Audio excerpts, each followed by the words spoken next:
Pernah nggak sih lo lihat satu bangku kosong di kelas yang dari dulu nggak pernah ada yang dudukin? Bukan karena nggak ada muridnya, tapi karena katanya, bangku itu pernah bikin orang kerasukan sampai sekolah geger. Awalnya gue pikir itu cuma cerita iseng anak-anak lama. Tapi setelah gue duduk di sebelahnya, gue sadar ada alasan kenapa bangku itu dikasih lakban dan ditulis jangan diduduk. Nah, jika ingin mendengar lebih lanjut ceritanya, simak intro ini dulu.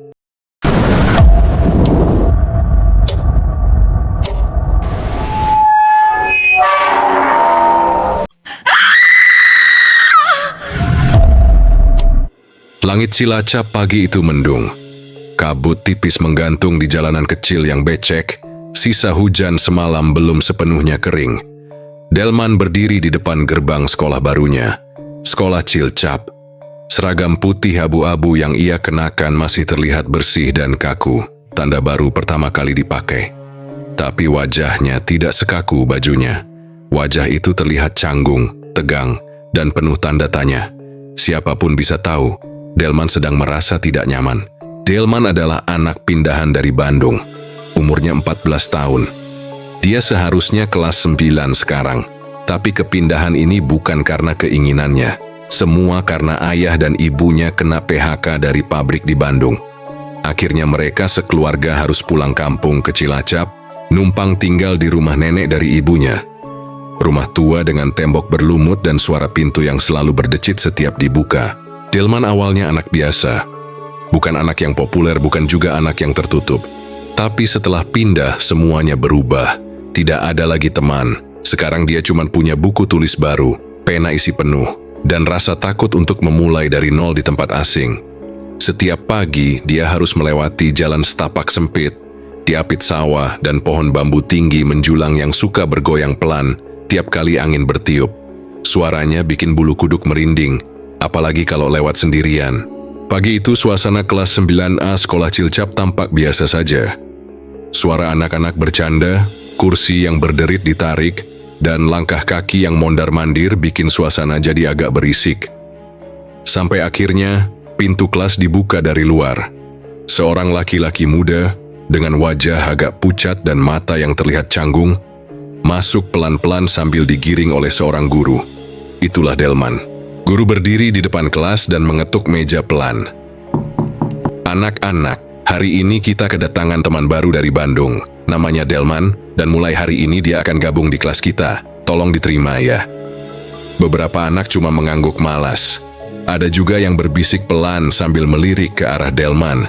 Delman pun melangkah ke depan, memperkenalkan diri dengan suara pelan. Hai, nama gue Delman. Gue baru pindah ke sini karena ikut orang tua. Semoga kita bisa temenan. Setelah itu guru mengangguk dan menunjuk ke arah belakang kelas. Delman, kamu duduk di kursi paling pojok sana ya. Tapi ingat duduknya di kursi yang kanan. Jangan yang satunya. Delman mengangguk. Tapi saat dia melangkah ke belakang kelas, matanya langsung tertarik sama satu bangku yang aneh. Bangku itu ada di pojok kiri belakang. Posisinya persis di sebelah tempat duduk yang ditunjuk guru untuknya.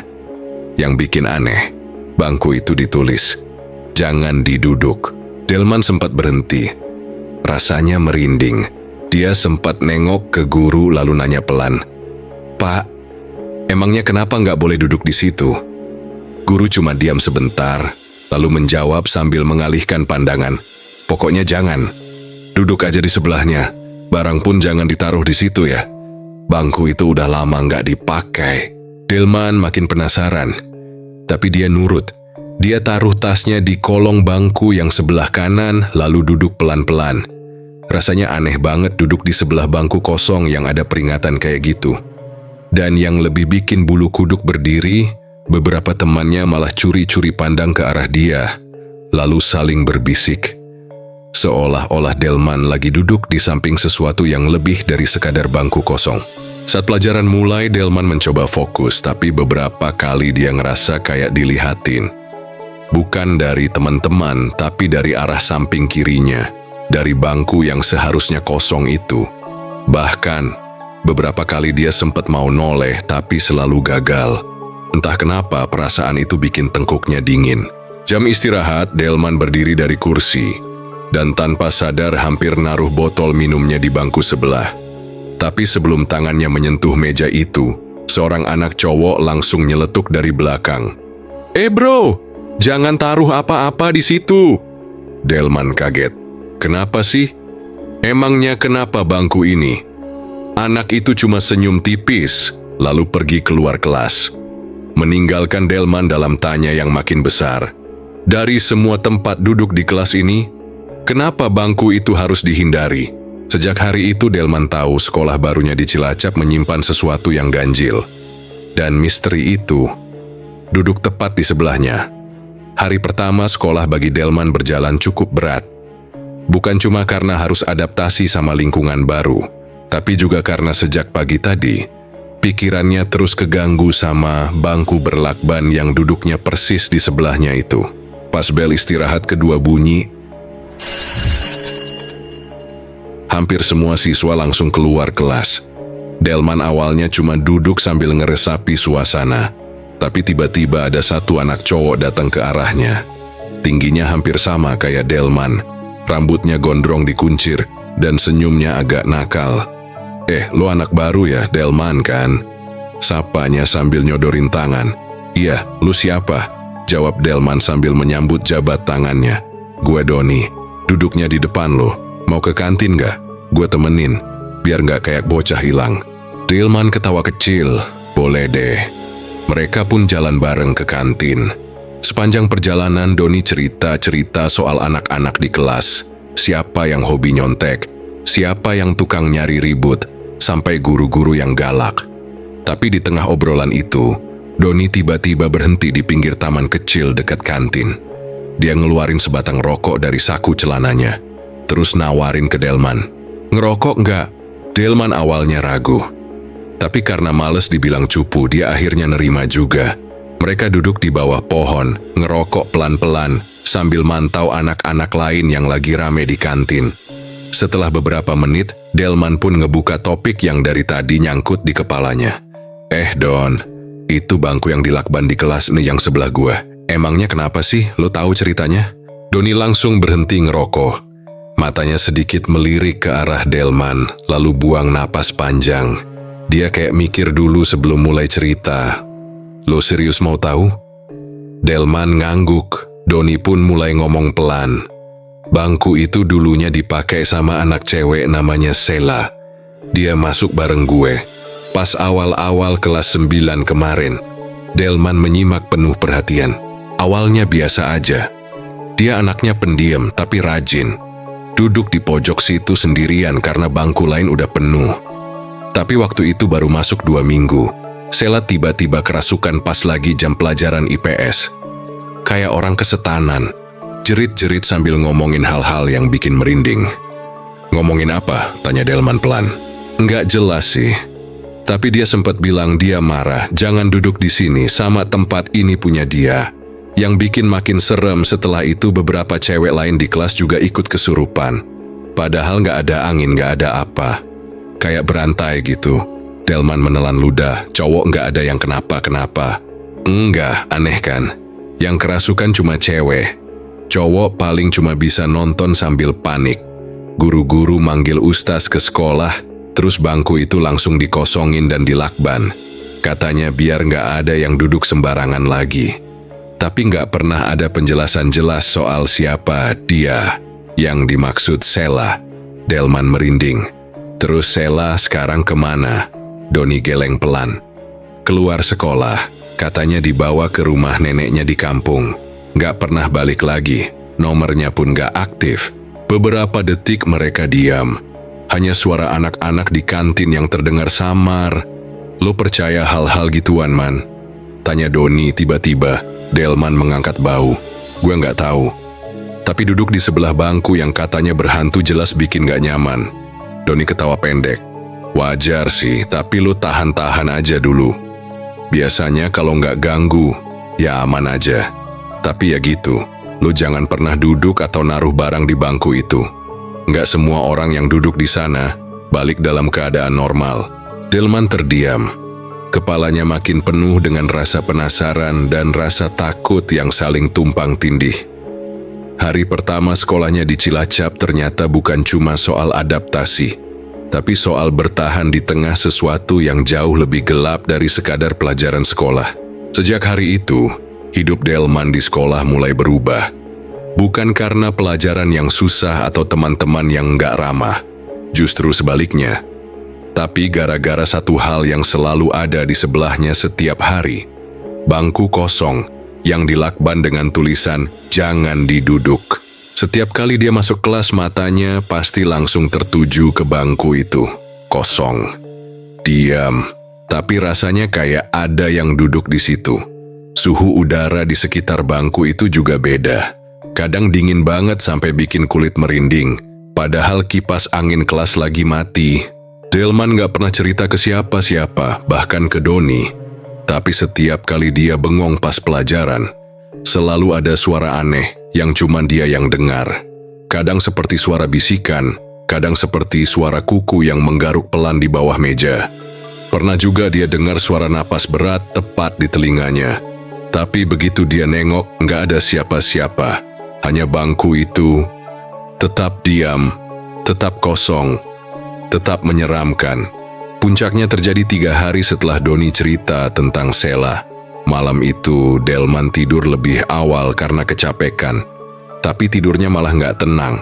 Dalam mimpi, dia ada di kelasnya, kelas 9A. Semua bangku kosong, tapi suasana kelas terlihat lebih gelap, lebih redup kayak lampu kelas mati. Dia duduk di tempat biasanya dan bangku di sebelahnya tetap kosong. Lalu perlahan ada suara langkah kaki. Pelan tapi jelas. Dari arah pintu kelas muncul sosok anak perempuan. Jalannya kaku. Kepalanya tertunduk. Seragam putih birunya kusam dan kotor. Rambutnya panjang menutupi sebagian wajah. Langkahnya berhenti tepat di depan bangku lakban itu. Tanpa suara, dia duduk, menatap ke depan. Tapi entah kenapa Delman bisa ngerasa kalau sebenarnya dia sedang melirik ke arahnya. Pelan-pelan gadis itu memalingkan wajahnya, dan Delman langsung membeku. Wajahnya pucat, matanya hitam penuh tanpa bola mata. Mulutnya robek sampai ke pipi. Dan ketika dia membuka mulutnya, terdengar suara yang berat, serak dan dingin. Kenapa kamu duduk di situ? Delman terbangun dengan napas terengah-engah. Keringat dingin membasahi seluruh tubuhnya. Jam dinding menunjukkan pukul 3 pagi, tapi suara itu masih terngiang di kepalanya. Bahkan dia sempat yakin sebelum benar-benar sadar. Dia sempat lihat bayangan sosok perempuan itu berdiri di sudut kamarnya. Sejak mimpi itu, Delman berubah. Dia jadi pendiam di kelas, nggak banyak ngobrol sama Doni lagi. Matanya sering mengarah ke bangku lakban, dan tiap kali suara aneh itu muncul, dia hanya bisa menggenggam pena erat-erat sambil menahan napas. Beberapa kali, Delman coba cerita ke orang rumah. Tapi ibunya cuma bilang, "Jangan pikir aneh-aneh, fokus aja sekolahnya." Ayahnya lebih parah lagi, malah nyuruh dia banyak berdoa dan berhenti nonton film horor. Tapi Delman tahu, ini bukan soal film, bukan soal khayalan. Ada sesuatu yang benar-benar salah dengan bangku itu. Dan semakin hari, Delman merasa sesuatu di bangku itu mulai memperhatikannya lebih dalam, lebih dekat, dan lebih menyeramkan. Hari-hari Delman di sekolah makin gak karuan. Sejak mimpi tentang gadis berseragam itu, dia jadi makin sering ngerasa diawasi. Apalagi kalau duduk di kelas, bangku lakban yang ada di sebelahnya tuh kayak punya mata sendiri. Kadang dia ngerasa kayak ada napas panas di leher. Padahal nggak ada siapa-siapa. Kadang juga dia ngerasa kursinya sedikit tergeser sendiri. Kayak ada yang sengaja nyenggol dari arah bangku kosong itu. Doni sempat nanya, "Lu kenapa sih man, muka lu pucat gitu tiap hari?" Tapi Delman cuman jawab pendek, "Nggak apa-apa Don." Padahal di dalam hatinya, dia pengen teriak, pengen kabur dari kelas itu. Tapi anehnya, dia juga nggak bisa jauh dari bangku itu. Kayak ada yang narik dia buat selalu balik, selalu duduk di sebelahnya. Suatu siang, kejadian besar akhirnya terjadi. Waktu itu jam istirahat kedua. Delman lagi ngantuk berat karena semalam kebangun terus gara-gara mimpi buruk. Kelas udah sepi karena kebanyakan siswa pergi ke kantin atau musala. Delman sandarin kepalanya di meja, niatnya cuma mau merem sebentar, tapi tanpa sadar dia tertidur, dan badannya miring ke kanan, pelan-pelan. Lengan kirinya jatuh, menyentuh bangku lakban itu. Tiba-tiba terdengar suara jeritan perempuan yang sangat nyaring.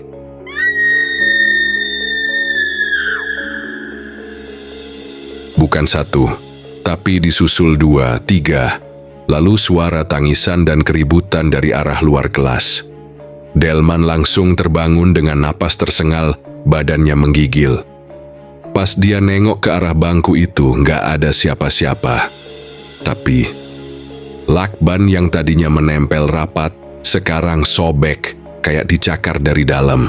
Gak lama, beberapa guru dan siswa lari ke arah kelas. Di koridor terlihat 3 siswi tergeletak. Tubuh mereka menggeliat gak karuan. Mata mereka melotot, mulut komat kamit dengan suara yang gak manusiawi. Salah satu dari mereka bahkan sempat memanjat jendela dan menggaruk wajahnya sendiri sampai berdarah. Sekolah langsung geger, guru-guru panik, kepala sekolah dipanggil, bahkan ada ustaz yang datang buat bantuin. Tapi yang bikin Delman makin ketakutan adalah ketiga siswi itu kesurupan secara bersamaan, tepat beberapa detik setelah dia menyentuh bangku keramat itu.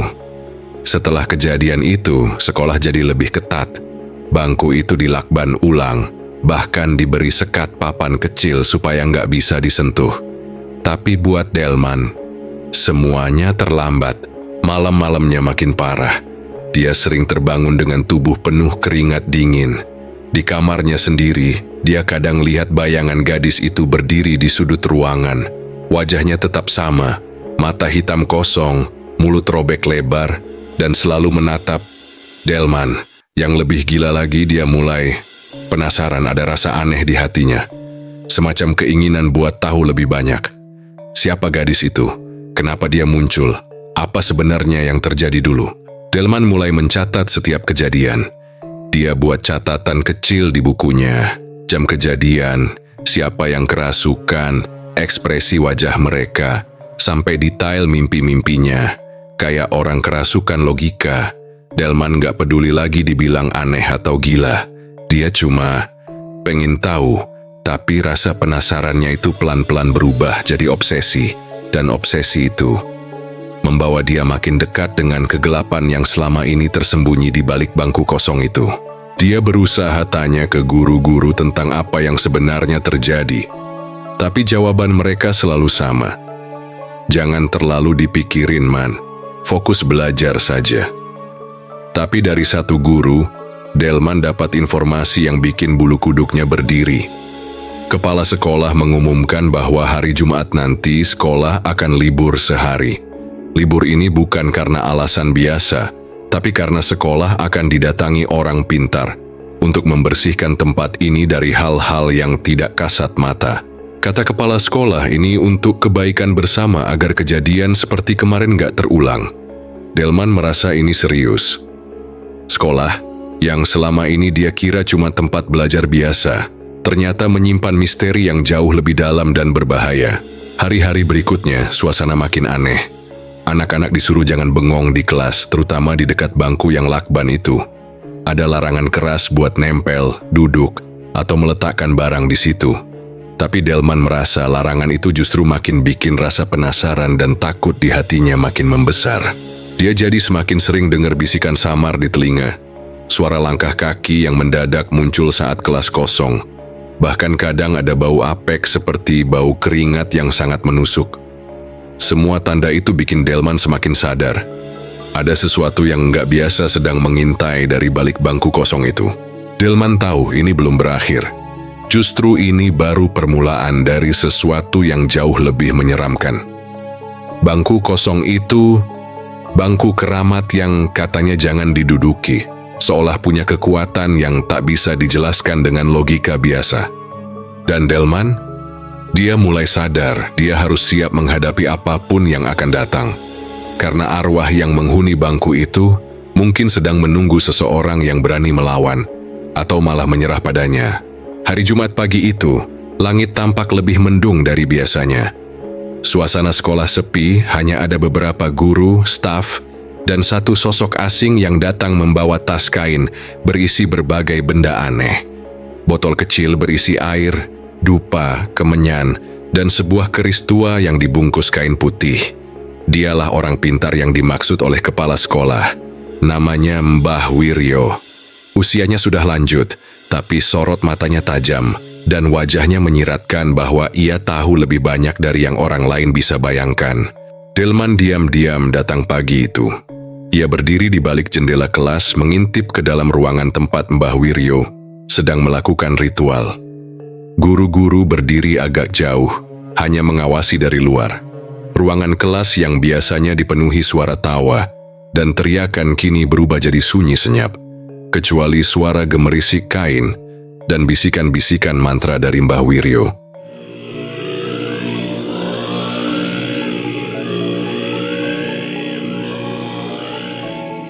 Tiba-tiba, udara di dalam kelas menjadi dingin. Napas orang-orang terlihat membentuk uap tipis, seperti di ruangan bersuhu rendah. Lalu, Mbah Wiryo berhenti melantunkan mantra.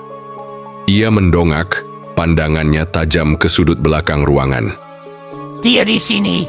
Bisiknya pelan, tapi jelas terdengar oleh semua yang hadir. Sosok kecil, tapi kuat, sangat kuat. Tangan Mbah Wiryo gemetar sesaat. Ia mengambil segenggam garam dan menaburkannya ke lantai. Seketika, angin kencang berembus dari arah bangku yang selama ini dilarang untuk diduduki. Lampu kelas berkedip-kedip dan suara erangan halus mulai terdengar. Delman menahan napas, tubuhnya gemetar. Mbah Wiryo lalu menoleh pada kepala sekolah. Apakah pernah ada siswi yang meninggal secara tragis di sekolah ini? Tanyanya serius. Kepala sekolah terlihat ragu, lalu menjawab pelan. Iya, 2 tahun lalu. Seorang siswi bernama Saras. Anak itu pintar tapi pendiam. Dia duduk di belakang sendirian, karena nggak ada yang mau berteman dengannya.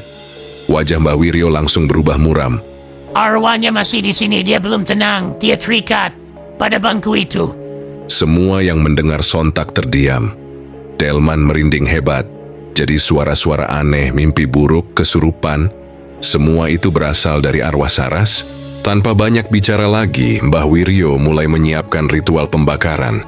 Bangku itu, yang dilakban dan bertuliskan, "Jangan diduduk," dikeluarkan dari kelas dan dibawa ke lapangan kecil di belakang sekolah.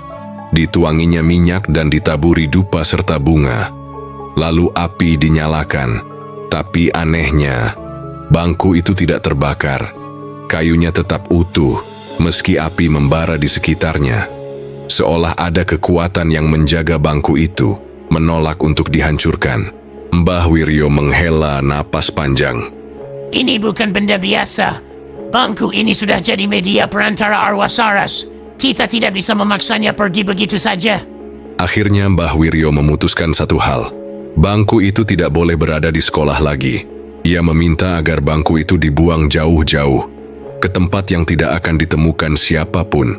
Bangku itu lalu diangkut dan dibuang ke hutan pinggiran kota, tempat yang katanya sepi dan tidak dihuni siapapun.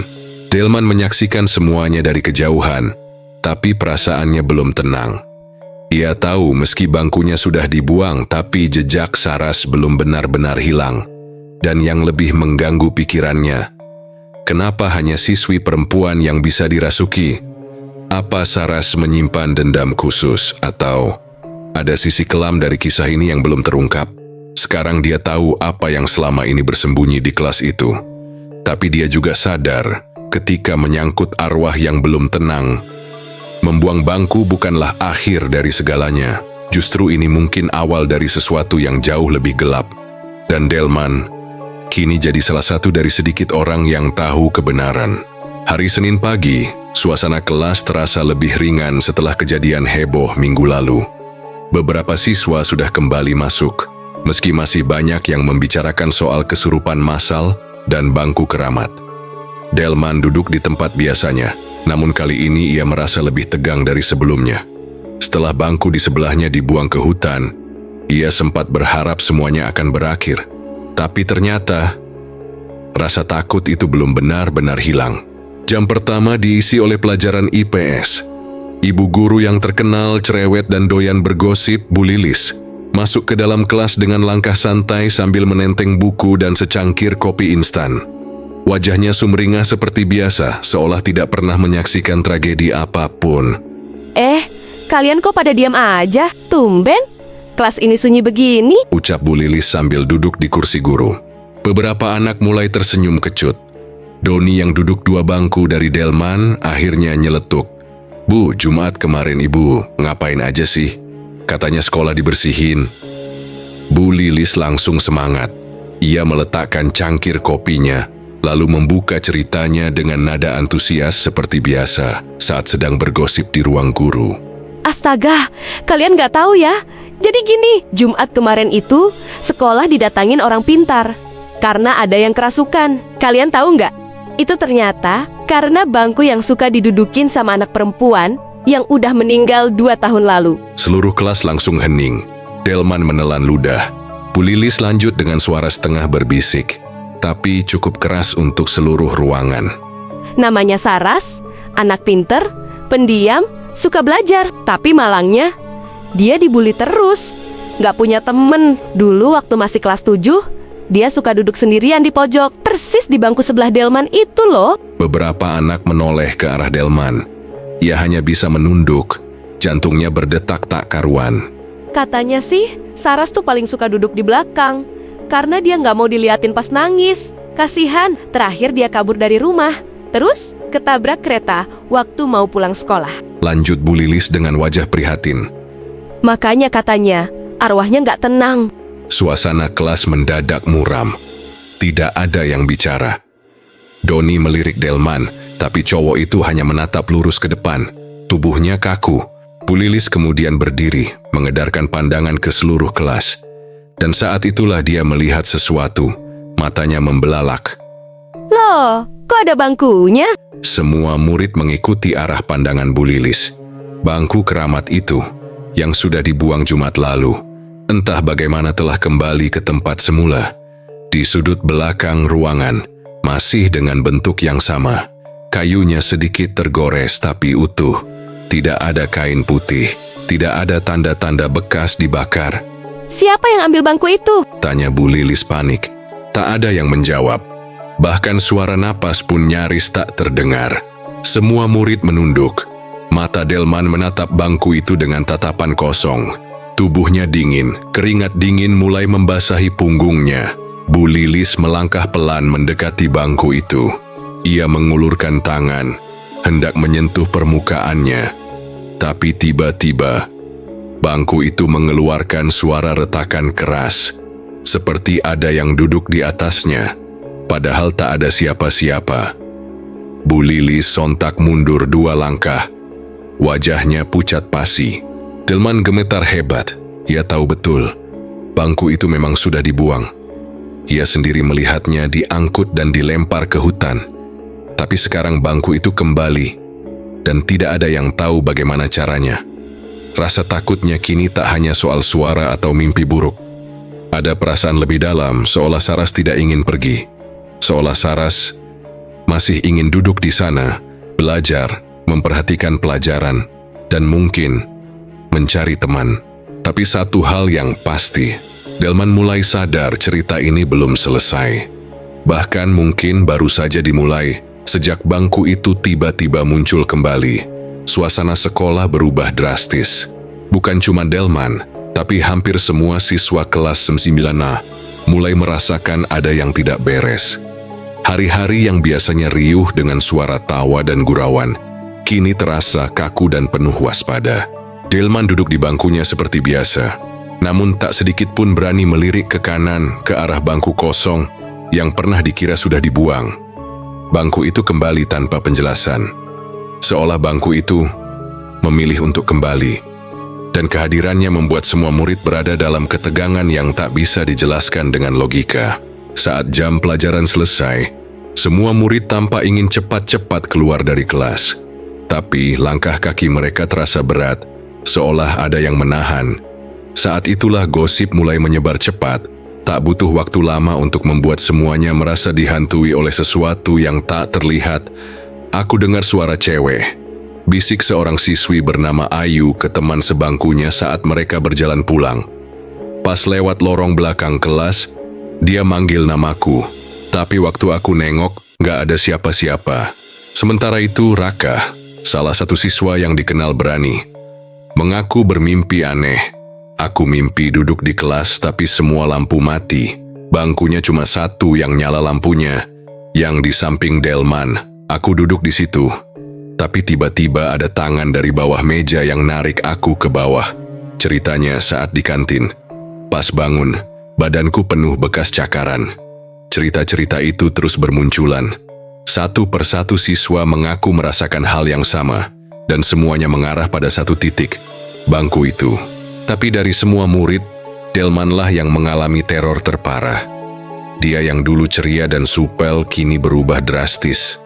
Matanya sering kosong, wajahnya pucat, dan keringat dingin hampir selalu membasahi pelipisnya. Setiap malam, Delman terus bermimpi dan semakin buruk. Bukan mimpi biasa, tapi mimpi yang terasa terlalu nyata. Dalam mimpinya, ia selalu berada di kelas, tapi bukan kelas seperti biasanya. Lampu berkedip, temboknya penuh coretan merah, dan semua bangku kosong, kecuali satu, bangku itu. Dan di atas bangku itu duduk seorang anak perempuan. Dia memakai seragam putih abu-abu penuh darah, dan rambutnya panjang menutupi wajah. Dan saat ia menengok ke Delman, wajahnya rusak, kulitnya sobek, matanya keluar satu, dan senyumannya terlalu lebar untuk wajah manusia. Setiap kali ia melambaikan tangan, Delman selalu terbangun dengan teriakan tertahan di tenggorokan. Di sekolah pun Delman mulai melihat hal-hal yang tak bisa dijelaskan. Seperti bayangan kecil berlari di balik pintu kelas, atau suara langkah kaki kecil di dalam ruang kelas yang kosong. Dan yang paling membuatnya hampir gila adalah saat ia menoleh ke arah bangku kosong itu dan mendapati sesosok anak kecil duduk diam sambil menatapnya. Anak itu tidak bergerak, wajahnya berlumuran darah. Dan setiap kali Delman memalingkan muka, lalu melihat lagi, anak itu hilang. Hari demi hari kondisi mental Delman semakin rapuh. Ia mulai bicara sendiri, kadang tertawa pelan saat melihat ke arah bangku itu. Teman-temannya mulai khawatir, tapi juga takut mendekatinya. Doni sempat mencoba menenangkan, tapi Delman hanya menjawab pelan, "Dia nggak suka aku duduk di sini." "Siapa?" tanya Doni. Delman menatap ke bangku sebelah. "Saras." Dan saat itu, bangku kosong itu kembali mengeluarkan suara berdecit. Seperti ada yang baru saja duduk di sana. Teror itu sudah dimulai, dan Delman mulai kehilangan kendali atas hidupnya. Delman sudah terlalu lelah hidup dalam ketakutan. Hari-harinya dipenuhi mimpi buruk, penampakan dan bisikan gaib yang seolah mengepungnya dari segala arah. Bangku itu terus memanggilnya. Semakin ia mencoba menghindar, semakin kuat rasa penasaran yang tumbuh dalam dirinya. Pagi itu kelas 9A masih sepi ketika Delman datang lebih awal. Langit di luar tampak mendung, angin bertiup pelan dari jendela yang setengah terbuka. Semua bangku kosong, termasuk bangku keramat yang selama ini menghantuinya. Delman berdiri di depan bangku itu cukup lama. Keringat dingin membasahi punggungnya. Nafasnya berat. Ia tahu, ini mungkin gila. Tapi ada sesuatu dalam dirinya, entah rasa penasaran atau dorongan dari sesuatu yang lebih dalam yang membuatnya perlahan menurunkan tubuh dan duduk di bangku tersebut. Seketika, semuanya menjadi gelap. Delman terdiam, dunia sekitarnya berubah. Ruang kelas lenyap digantikan oleh koridor yang asing tapi familiar. Ia tidak lagi berada di masa sekarang. Ia melihat anak-anak berseragam putih biru berjalan melewatinya, tertawa, menggoda, dan menunjuk-nunjuk ke arah seorang gadis kecil yang duduk sendirian di pojok ruang kelas.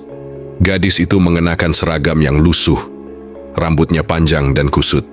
Ia membungkuk menutup wajah, memeluk buku-buku pelajaran dengan erat. Gadis itu adalah Saras. Delman bisa mendengar suara ejekan. Si kutu buku. Bau tanah tuh, duduk sendirian terus. Nggak punya temen ya? Hahaha. Jangan deket-deket. Nanti ketularanku, Tuan. Saras tidak melawan. Ia hanya diam, menggigit bibir menahan tangis. Tapi Delman bisa merasakan luka yang dalam. Rasa sakit yang menghantam batinnya. Dan yang paling menyayat adalah ketika guru masuk ke kelas, melihat kejadian itu, dan berlalu begitu saja. Tidak ada yang peduli, tidak satu pun. Potongan kenangan berganti. Delman kini melihat Saras berjalan di pinggir rel kereta malam hari. Langit mendung, hujan rintik. Wajahnya kosong, matanya sembab. Di tangannya ia membawa buku catatan, satu-satunya yang selalu menemaninya. Tiba-tiba, suara kereta. Lampu-lampu menyilaukan, tapi Saras tidak bergeming. Dan dalam sekejap, tubuh mungil itu lenyap di telan besi, dan suara gemuruh. Delman menjerit, namun itu belum berakhir. Ia melihat pemakaman kecil, sepi. Tidak ada pelayat kecuali 2 petugas makam. Tidak ada doa, tidak ada keluarga. Hanya liang dangkal batu nisan kecil dan keheningan yang menyesakkan. Dalam kegelapan, Delman kini berdiri di antara ruang dan waktu. Sosok Saras muncul di depannya. Bukan seperti hantu menyeramkan, tapi seperti gadis kecil yang hancur hatinya. Matanya kosong, tapi tubuhnya berdarah, seperti saat terakhir hidupnya. Aku cuma mau belajar. Kenapa mereka jahat? Bisik Saras lirih. Delman menangis. Ia tidak tahu kenapa air matanya jatuh begitu deras, tapi rasa sakit itu nyata, sangat nyata. Aku pengen ada yang ingat aku. Aku nggak mau dilupain begitu aja. Lalu Saras mendekat, menyentuh dada Delman, dan saat itulah tubuh Delman tersentak keras.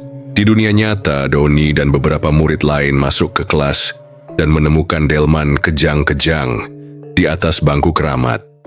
Matanya terbuka, tapi kosong. Mulutnya komat kamit. Suhu tubuhnya panas, tapi tangannya dingin membeku. Guru-guru datang memanggil penjaga sekolah, dan suasana pun kembali kacau. Beberapa siswi menjerit, sebagian lainnya menangis ketakutan. Tapi Delman tidak kerasukan biasa. Semua rasa sakit Saras, semua penderitaan, kemarahan, dan ketidakadilan yang ia alami, kini mengalir dalam tubuh Delman. Ia tidak hanya melihat masa lalu, ia merasakannya. Dan dari situlah semuanya berubah.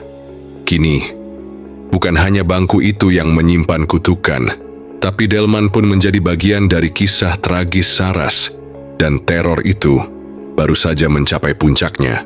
Sejak hari itu, hidup Delman tak lagi sama. Ia tidak hanya dihantui di sekolah, tapi juga di rumah, di jalan, dan dalam mimpinya. Setiap malam, ia melihat sosok Saras berdiri diam di sudut kamar, menatapnya dengan wajah penuh darah dan mata yang tak berkedip. Kadang Saras duduk di kursi belajar Delman, membuka buku pelajaran, tapi dengan suara berat berbisik, Ayo belajar Delman, temani aku. Bahkan saat sedang makan, Saras muncul di balik pintu dapur. Kadang berjalan pelan ke meja makan, duduk, dan menatapnya sambil tersenyum kaku. Senyum yang tak pernah memberi rasa nyaman, tapi justru menusuk rasa takut paling dalam. Delman mencoba memberanikan diri. Ia berdoa, ia membaca kitab suci. Orang tuanya bahkan memanggil ustaz dan pendeta. Semua dicoba, tapi Saras tetap datang. Ia tidak mengganggu orang tua Delman. Ia hanya muncul di hadapan Delman. Doni yang awalnya sering menemani perlahan mulai menjauh. Ia juga takut. Teman-teman di sekolah mulai berbisik. Mereka bilang Delman sering bicara sendiri, duduk termenung di bangku belakang, kadang menangis tiba-tiba. Guru-guru pun sudah kehabisan cara. Puncaknya terjadi saat suatu pagi Delman datang ke kelas dan duduk kembali di bangku keramat itu. Ia diam, tidak bicara seharian. Matanya kosong, wajahnya pucat. Dan ketika jam pulang, Doni menemukannya masih duduk di situ sambil berbisik, "Aku sudah janji temani dia. Aku temani Saras belajar." Itu menjadi hari terakhir Delman sekolah di sana. Besoknya orang tua Delman datang ke sekolah membawa surat pindah. Mereka bilang Delman akan pindah ke luar kota, tinggal dengan neneknya. Tapi sebagian guru tahu, ini bukan sekadar pindah biasa. Ini cara terakhir agar anak itu bisa menjauh dari sesuatu yang tidak bisa dijelaskan oleh logika. Sejak kepergian Delman, bangku itu tak pernah lagi disentuh. Letaknya tetap di pojok belakang, seperti tertanam di lantai kelas. Guru-guru baru yang masuk ke kelas itu selalu diberi peringatan oleh staf TU. Jangan ubah posisi bangku itu, biarkan saja. Bahkan saat sekolah mengecat ulang ruang kelas, bangku itu tetap tidak disentuh. Mereka cat seluruh ruangan, kecuali bagian pojok tempat bangku Saras berada. Seolah-olah ada kekuatan tak terlihat yang menjaga, agar semuanya tetap seperti itu. Siswi-siswi pun enggan duduk di dekatnya. Ada yang percaya bahwa jika terlalu lama memandangi bangku itu, malamnya akan bermimpi buruk. Beberapa siswa bahkan memilih pindah kelas saat tahu mereka mendapat jadwal belajar di ruang 9A. Setiap Jumat Kliwon, ruangan itu dikunci lebih awal. Dan saat hujan turun di sore hari, sering terdengar suara tangis pelan dari dalam ruang kelas. Seperti seorang anak yang sedang membaca buku sambil menangis. Tapi tidak ada yang berani memastikan. Delman, sejak pindah, ia tidak pernah lagi berkomunikasi dengan teman-temannya. Nomornya tidak aktif, media sosialnya tidak pernah diperbarui, seperti menghilang. Tapi ada rumor bahwa ia kini bersekolah di pesantren, menjalani terapi spiritual. Ada juga yang bilang ia masih sering bicara sendiri, seolah Saras masih mengikutinya. Namun satu hal yang pasti, bangku itu masih ada, dan tak seorang pun berani menggesernya, apalagi mendudukinya. Kisah Delman dan bangku keramat itu bukan sekadar cerita hantu biasa. Ia mengingatkan kita bahwa di balik gelak tawa dan riuh sekolah, ada luka-luka yang tersembunyi, luka yang bisa saja tak pernah kita sadari. Saras, sosok kecil yang sunyi dan tersiksa, hanya ingin diterima, hanya ingin ditemani, tapi malah diabaikan dan disakiti. Hingga akhirnya meninggal dalam kesendirian yang menyayat hati. Seringkali kita terlalu sibuk dengan dunia kita sendiri, sampai lupa memperhatikan orang di sekitar yang sedang terluka, yang butuh perhatian dan kasih sayang. Bullying bukan cuma kata-kata kosong di ruang kelas, tapi bisa jadi petaka yang membekas seumur hidup.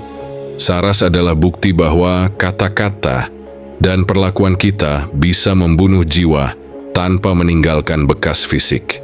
Delman yang berusaha memahami dan menemani Saras, bahkan sampai berani menghadapi teror itu, menunjukkan bahwa keberanian untuk peduli tidak selalu mudah dan terkadang harus dibayar mahal.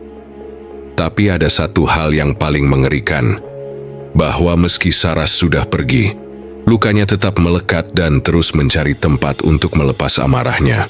Di akhir cerita ini, jika kamu mendengar suara bisik-bisik atau melihat bayangan kecil di sudut ruangan, ingatlah, itu bisa jadi bukan sekadar hantu yang ingin menakut-nakuti. Itu mungkin jiwa yang mencari perhatian, yang mengharap ada yang mau mendengar, mengerti, dan tidak membuangnya begitu saja. Beberapa waktu setelah Delman pindah, guru-guru menemukan secarik kertas kecil tersembunyi di balik bangku keramat itu. Tulisan tangan anak kecil, tergores rapi namun penuh kesedihan. Aku masih menunggu teman yang mau duduk bersamaku. Apakah kamu berani? Dan saat itu kursi itu bergoyang pelan, seperti menyambut, jangan pernah abaikan mereka yang terpinggirkan, karena luka hati yang dibiarkan bisa menjadi teror yang tak berkesudahan. Terima kasih sudah mendengarkan cerita horor kita kali ini. Kisah Delman dan bangku keramat ini mengingatkan kita bahwa terkadang luka hati dan pengabaian bisa meninggalkan bekas yang lebih dalam daripada yang kita bayangkan. Jangan anggap remeh hal-hal kecil di sekitar kita, karena siapa tahu ada cerita misteri yang menunggu untuk diungkap. Kalau kamu punya pengalaman horor atau cerita seram lainnya, jangan ragu tulis di kolom komentar ya. Jangan lupa like, subscribe, dan aktifkan notifikasinya, supaya kamu gak ketinggalan cerita seram lainnya dari channel ini.